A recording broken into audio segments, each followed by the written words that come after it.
Hi,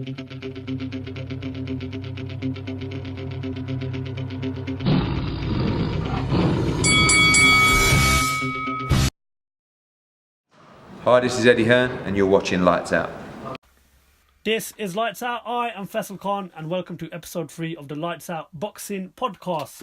Today, I'm delighted to be joined by a special guest, Omar Farooq. Omar, how you doing? I'm all right, mate. How you doing? Not too bad. Glad to have you on the podcast today. For those of you who don't know, Omar plays a special part in Lights Out. He's been very kind enough over the last year to design our introduction videos.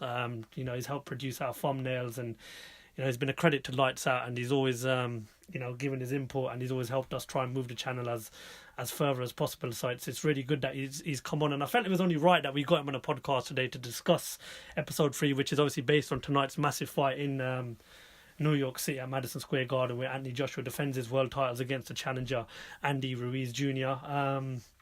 Obviously, before we get started, don't forget, if you haven't already, hit that subscribe button.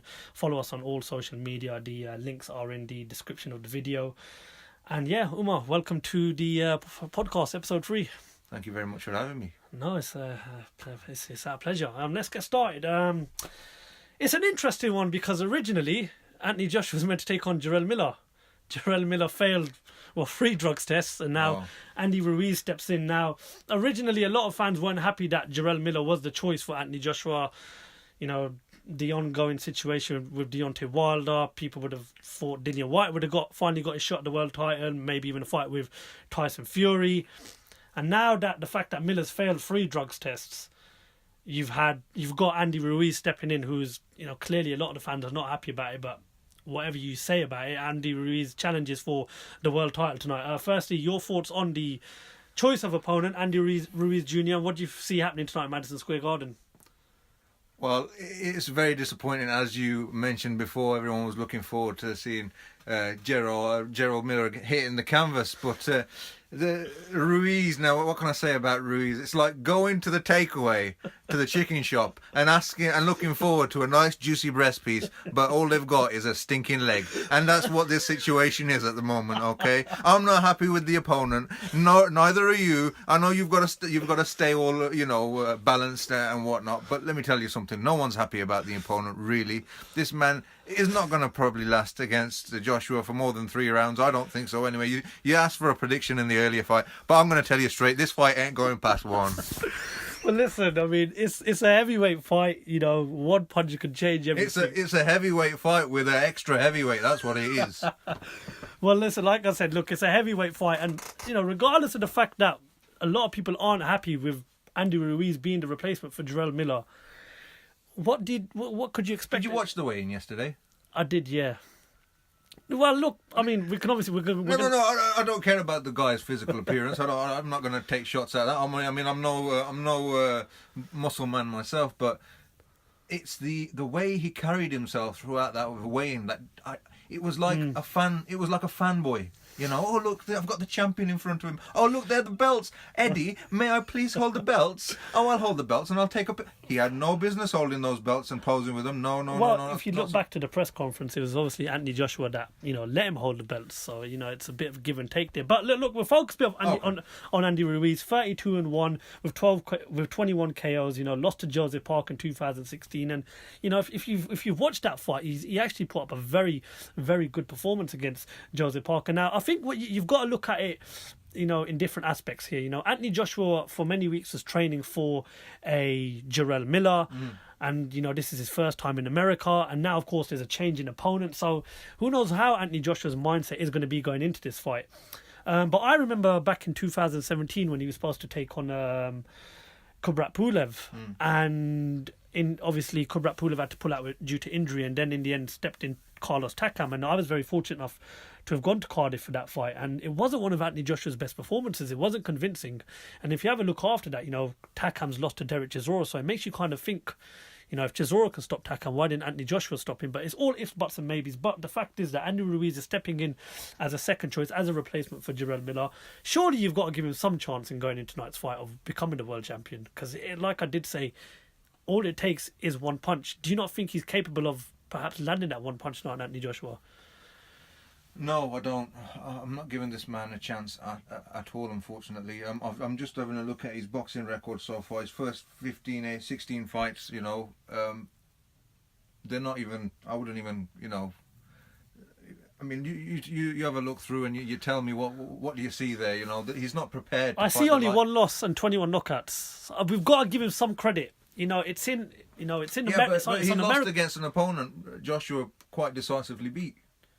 Yeah, but you've got to look at it from this point of view. Had you not know that defeat might have not made him a better fight coming into this fight? I mean, it's heavyweight boxing.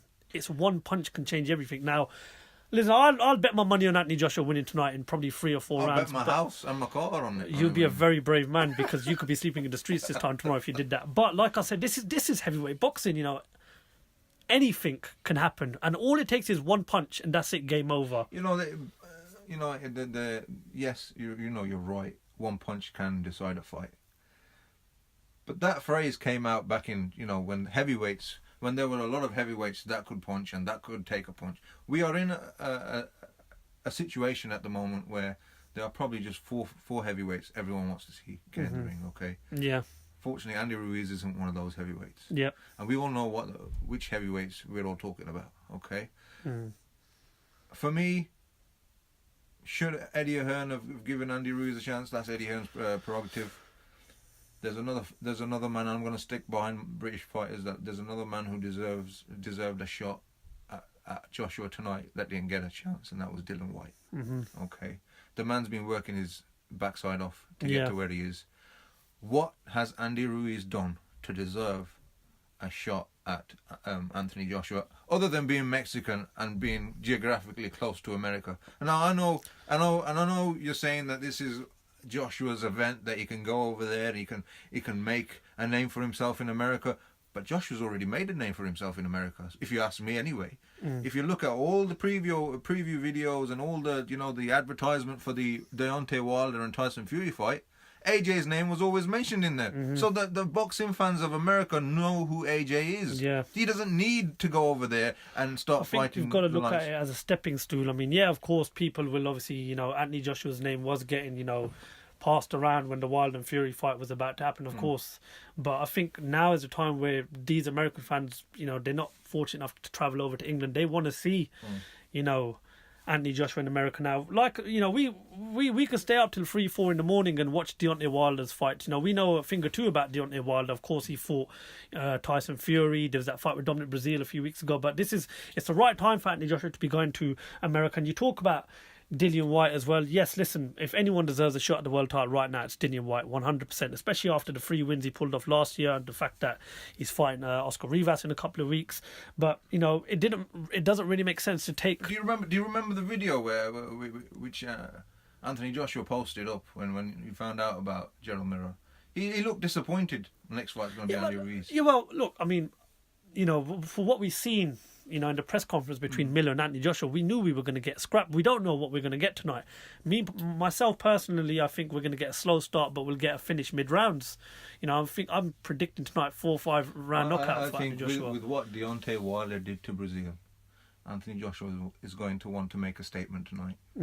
And I think you will see a first round KO. I honestly do. Well, listen, I mean, if Anthony Joshua can get that first round knockout, then brilliant. And if not, there'll be a lot of questions asked because no one, including yourself and even myself, we're not really giving Andy Ruiz a chance here. But I'm going to stick by the fact here that it's heavyweight boxing. Anything can happen. And if this guy from Mexico can land one punch on Anthony Joshua, who has been dropped before, who has been hurt in fights before, who knows what can happen. We talk about Anthony Joshua, 22-0 with 21 knockouts. He's conquered England. He's beaten, Povetkin, Parker, Takam, Klitschko, Molina, Breazeale, Charles Martin, and even Dillian Whyte. He's got, listen, by far out of the top 4, he's got the best record. He's got the best record. He's got the best CV. Is it a big hoo-ha if he has Andy Ruiz on his CV tonight? Probably not. But you mentioned Deontay Wilder there. Now, we all know Deontay Wilder has more or less agreed a rematch with Luis Ortiz probably not the fight people wanted to see, but news broke out yesterday on social media that a rematch with Tyson Fury is going to happen sometime next year. Now, what I can see, what we've got here, but let's focus on them three: Wilder, Fury, and Joshua. So Wilder will fight Ortiz. Fury fights in a couple of weeks' time in Vegas against Schwartz, and he'll probably have a fight again in December. AJ will want to fight again.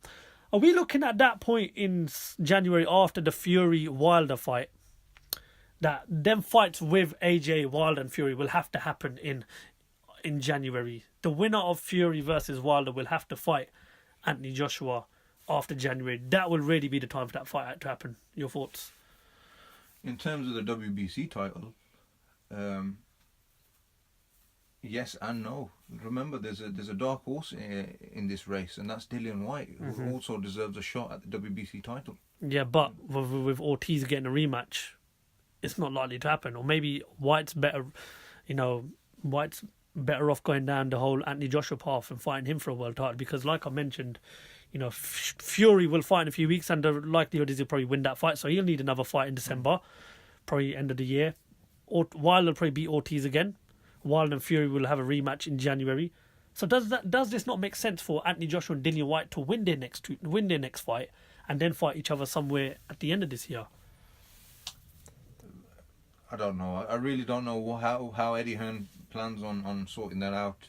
But I do feel for Dillian Whyte, because he's doing exactly what he needs to do to be where he is, and I don't see him getting his shot anytime soon, because as you mentioned, the plan of the heavyweight division at the moment is just so open to interpretation. I really don't know how it's going to work out for Dillian Whyte. Of course, we ran a poll on our Instagram the other night, and we asked for people's thoughts and their votes on tonight's fight. Do you want to know what the results were? Go on. 93% of the public on our Instagram voted that Anthony Joshua will win tonight. And that tells you what the public think. British public, at least, was it British? We've got lots of followers from all around the world. Okay, well that tells you what people are thinking going into this fight tonight. You also obviously left a comment on the Facebook page and Boxing Updates. Once again, don't forget to get involved. The link is in the description. It's a great boxing group to get involved with. Your debates, your boxing banter, your thoughts and everything. Great boxing group to be a part of.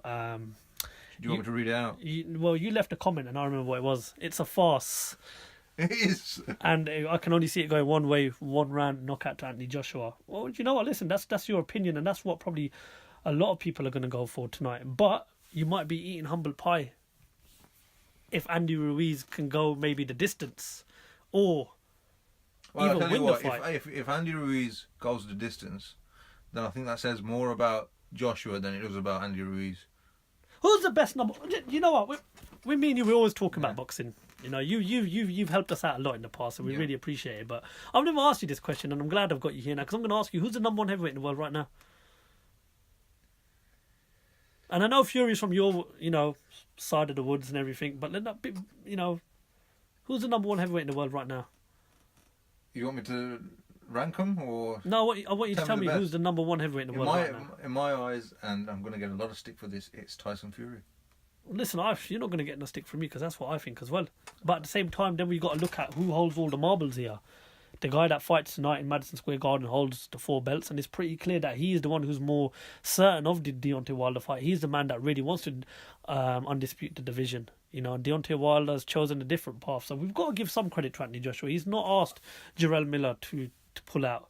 No. He's not asked Jarrell Miller to fail free drug tests. But at the same time, I would say they could have done things a lot different here. Like I said, they could have really shaken up what this division was. But how would you go about shaking up this division? I would have got Dillian Whyte in the mix, taking him over there, and all British fight in America. Does it make sense though, business wise? I reckon it does, because the fans that are interested in boxing, like I mentioned before, during the Tyson Fury and Wilder fight, any video package you saw that be from, am I allowed to mention? Yeah, of course. Be it Showtime or Sky or even your IFLs, your seconds out. Exactly. Anthony Joshua's name was always mentioned in those video packages. So the US fans knew about this entity called Anthony Joshua. You put on a big fight between two big well-known heavyweights, the fans would have come. You didn't have to have a Mexican there. You didn't have to have an American fighting Joshua. People would have just come to see the spectacle, Joshua. Yeah, no, listen, well, I agree with you. I mean, if anyone should be fighting for a world title now or against Deontay Wilder in a few months' time, it's definitely got to be Dillian Whyte, because you look at who he knocked off last year, Lucas Brown, Joseph Park, and of course Derek Chisora. He is definitely worthy of a world title fight right now. But Anthony Joshua, I think one thing that gets me. I mean, I'm hearing that Jarrell Miller was supposed to be getting $9 million for this fight, but Luis Ortiz was offered $7 million. Now, if you look at Miller and Ortiz, who deserves that higher payday more? You'd say Ortiz, because of the fighters he's fought, and because of the fact that he come within an inch of winning a world title when he fought Deontay Wilder. So stuff like that kind of winds me up. But like I said, listen, that's the boxing dark side. That's boxing politics for you, yeah. and unfortunately, that's something we're gonna get. And like I mentioned on episode 1, we're very blessed to have Anthony Joshua, Tyson Fury, Deontay Wilder, Dillian Whyte. But the fact that remains is that you can't compare this locker room with the locker room of Lewis, Holyfield, Mike Tyson, Riddick Bowe, because apart from Lewis and Bowe, we got them fights, and we got them fights fairly in the mid stages of their career, which is what I was really happy to see with that division. And that's obviously another question I want to ask you, Umar. What's this current locker room got to do with that locker room to even get on the same wavelength as that locker room? Get in the ring with each other. They need to get in the ring with each other.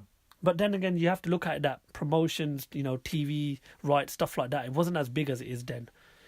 People stand to lose a lot more. No, but legacy was. And legacy was what those fighters were fighting for. Not TV rights, promotion rights and sponsorships. Those guys were fighting because fighting is all they know. I suppose these days boxers have to be the full package. You've got to have the right face, you've got to have the right walk, you've got to have the right talk.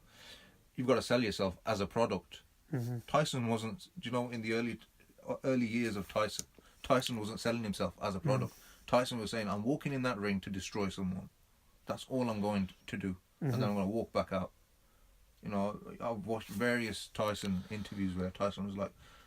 This is Mike Tyson, Umar's talking about, by the way, Mike people, Tyson, in case you're getting mixed with the Gypsy King himself. Mike Tyson was like, it used to offend me when someone used to challenge me. We've got boxers today that are getting challenged left, right, centre. If the fight happens, the fight happens. Yeah. If not, it won't happen. Someone's challenged you. Deontay Wilder has been challenged. Deontay Wilder should be doing everything in his power. Anthony Joshua should be doing everything in his power to get the fights made. And this is where I have a bit more respect for Tyson Fury. Tyson Fury had 3 tune-up fights, went straight in for Deontay Wilder. We can argue about his next choice of opponent as well, Fury's as well. But, that's another story. But yeah, just get in the ring and sort it out. If you want to make a legacy for yourself, because it's already tarnished, in my opinion, for Deontay Wilder and Anthony Joshua with all this business, boxing politics. They've spoiled the legacy. They're always going to be known as the two fighters that... You can't really say that they've spoiled their legacy, because there's a massive chance of that fight happening sometime next year. Even if it does happen, we look at the amount of issues that we've already talked about for the fight to actually get to where it needs to be.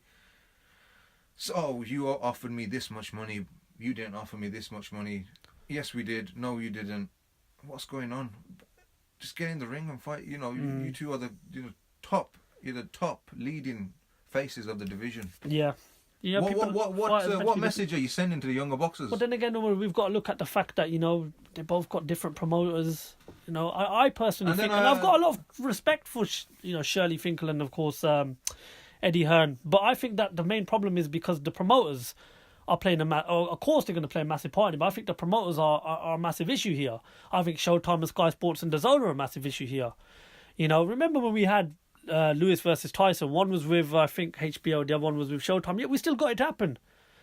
And that's exactly why I say that the heavyweight division of that era walks all over the current division right now, because most of these fighters, they're too busy worrying about how much they're going to get paid rather than cementing a legacy in the sport.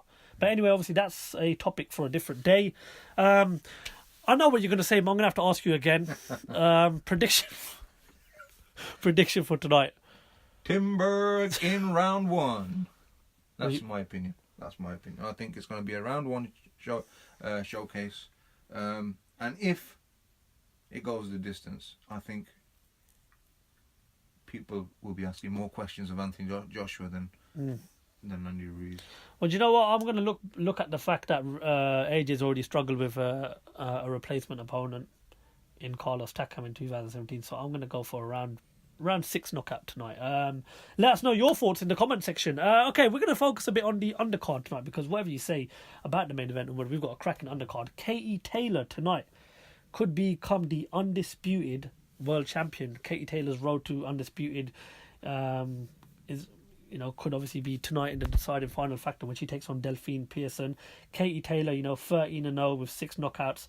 What a credit to women's boxing she's been on. What have you made of her so far? Absolutely amazing. I haven't got a bad thing to say about her. I wouldn't want to say anything bad about her, because quite frankly, she kicked the shit out of you. Yeah, she would.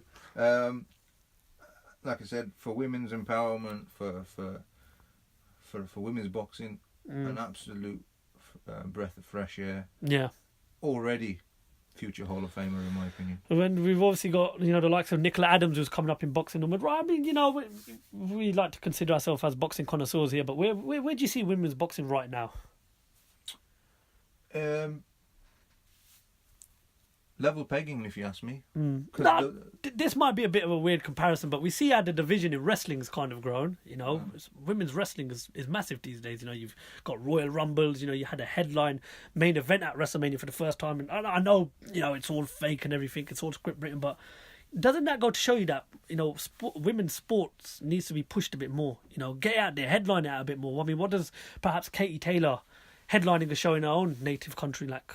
If she can become undisputed champion tonight, go back to her native country and defend them world titles, headline a show. Do you think that's something we need to see next? Sports is catching up with society. Women are being given that opportunity in sports. However, there are some unanswered questions.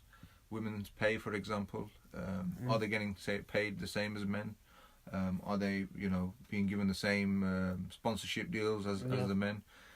Those are still issues in the background. However, as far as promoting the sport goes, like I said, I think it's best if a woman journalist came on and spoke for the women rather than me doing it. But I think, like I said, women's boxing.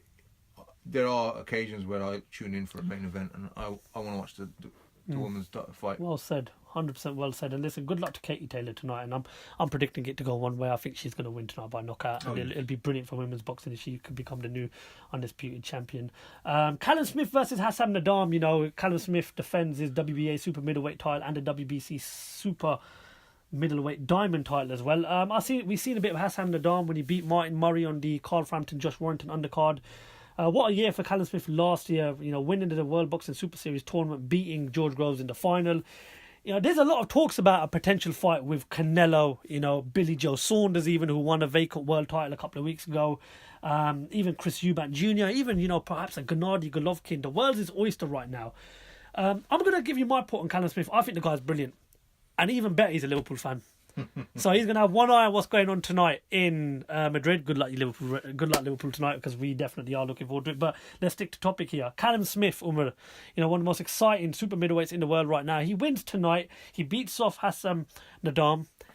He somehow stops him. What's next for Callum Smith? Perhaps a fight with Billy Joe Saunders. I'd like to see a Billy Joe Saunders fight. No, but what about a Golovkin or a Canelo? If you can make the fight happen, then why not? But I am of the opinion, rule your own kingdom before you go and try and take over someone else's. Who's the best in Britain? I want to know that before we that division, or just in, are we talking middleweight and super middleweight division, or are we just talking?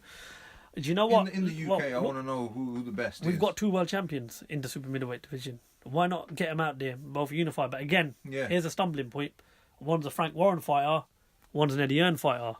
One's a BT Sports fighter, one's a Sky Sports. And therein lies the problem. But how impressed were you with Callum Smith, not only with that win against George Groves, but also his performance throughout the World Boxing Super Series tournament? It was on point. I was actually quite surprised the way the final actually went. But I think the writing was on the wall throughout the whole tournament. Callum Smith was just one step ahead of the rest, and that really showed. Especially if you look at his performance against the likes of Rocky Fielding, leading up to that tournament. A lot of people are not happy with the choice of Hassan Nadam, but I look at it in two ways. Hassan Nadam deserves a chance because he beat Martin Murray last year, and it was probably only fair that Callum Smith wasn't thrown into the deep end straight after that tournament, because that was a very tough one, and he had to go all the way to Saudi Arabia for the final. Hassan Nadam, decent performance against Martin Murray, but I'm going to ask for your prediction on this one. What do you think will happen tonight in New York between Callum Smith and Hassan Nadam? I think Callum Smith will get a stoppage. Yeah, I'm gonna. Do you know what? I'm gonna go for a Callum Smith points decision win tonight. Oh, really? I think he's gonna want to go out there. He's gonna want to show off. Well, I wouldn't say show off, but he's gonna want to get more rounds under his belt. He's been out the ring since that obviously final against George Groves. He's gonna want to go out there, get off a bit of ring rust. Show the American fans what he's all about. Because like I said, there's fights with the likes of Canelo and Golovkin, even Demetrius Andrade perhaps waiting for him. So I think he'll want to get the rounds under his belt tonight, but if he can get a stoppage, even brilliantly. Also featuring on that card, you've got two of the most exciting prospects in British boxing right now, Josh Kelly and Josh Buatsi. They're making their American debuts as well, so what a night it is for them two fighters. Buatsi takes on Marco Antonio Periban, who's 25-4 with 16 KOs, and he's fought some great fighters, Sakio Bika, Badu Jack, and James DeGale. Joshua Buatsi, is he the best light heavyweight in Britain right now before Anthony Yarde? Would you say he's the best light heavyweight in Britain right now? Oh, I don't want to say anything about Anthony Yarde. I really like the lad. I like Anthony Yarde as well, but listen, I reckon from what we've seen so far, I think he's just... We've got also Callum Johnson in that division as well. Yeah. I like Yarde. I reckon we're going to see big things from him. However, at this present moment, I think you're right. I reckon he's the best in the division. Do you think so? Because I've got Anthony Yarde as the best in the light heavyweight division from Britain, and I've got Anthony Yarde beating Sergei Kovalev when that fight does happen. But no, that's your opinion on it, and that's why Don't get me wrong. I absolutely love Yarde. I absolutely love his coach as well. Mm-hmm. We're gonna definitely see big things from those two. But at the moment, I'll just say he's got a slight edge on it. I'm really looking forward to seeing Josh Buatsi tonight debuting in America, and of course another exciting prospect is Josh Kelly. And what a fantastic fighter Josh Kelly is. This guy can rock. This guy can bang. He's a great fighter. He's got so much going for him right now. Takes on Ray Robinson, who's an experienced fighter, 24-3. With 12 KOs. He's lost to the likes of Sean Porter, Dennis Ugas. It's a very, very tough fight tonight for Josh Kelly. But when the show boy with Josh Kelly, do you think that's a side that he needs to leave behind and rather focus on getting the W, or focusing on look good? Because he's still at the early stages of his career. And Adam Booth has obviously said he's ready for the likes of Amir Khan and Kell Brook. Where do you see Josh Kelly, fitting into that mix right now? And especially tonight, he's got his debut in America. He needs to make a statement tonight, in my opinion. I reckon there are some individuals there that think he's not good enough. I think there's people in there thinking, he's past it. But he needs to make a statement tonight. And he needs to put on a boxing display. Yeah. But out in Madison Square Garden, surely there might be a bit of showboating from pretty boy Josh Kelly. I think he needs to go there and he needs to box. Well, Ray Robinson's no slouch. Like I just mentioned, he's lost to the likes of Sean Porter and Yordenis Ugas. And we all know Sean Porter's a current world champion, and Ugas has just previously been beaten by Sean Porter. And of course, another exciting British prospect tonight, Tommy Coyle takes on the all-experienced Chris Algieri tonight. Tommy Coyle, a fighter that Eddie Hearn, who's spoken highly about. This is a massive night for UK boxing tonight. It's a massive night for UK boxing. It could have been bigger though, and that's the thing I'm disappointed about. It could have been bigger, but listen, we've got a Champions League final to look forward to in a few hours, and we've also got this to look forward to tonight. I mean, it's a night of boxing. I'll be very honest with you, I think I'll be asleep before the main event. Do you want me to call you and wake you up for it? No, because I don't think my sleep is worth losing over this main event. No, I'm sorry about that. It's your opinion, mate. It's your opinion. It's just one of those things. You're going to America. You could have done something so different. Yeah, but we could have had an all British takeover of America tonight. And but I think the theme, UK versus America, and I don't think Eddie Hearn wanted to sort of spoil that theme. But if I carry on talking to you about this whole situation, I might get a right hook from you, because I can tell you're a bit disappointed. But listen, it is what it is. Tonight on Sky Sports Box Office, Anthony Joshua defends his world titles against a fighter that... You can't even say his name. You don't even want to say his name, do you? I'm trying not to laugh.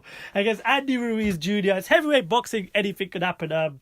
Before we go, listen, before we end the podcast, thank you very much for the work that you put in for us. Not a problem. Honestly, mate, really appreciate it. Just get more people liking and subscribing. That's what we want to do. That's exactly what we want. And before we do end the podcast, make sure you subscribe to that channel. Hit that subscribe button. It's completely free. So all you got to do is hit that button and you can keep up to date with us for our future podcasts, our interviews, our press conferences, our public workouts and our weigh-ins. And don't forget, Instagram, Facebook and Twitter.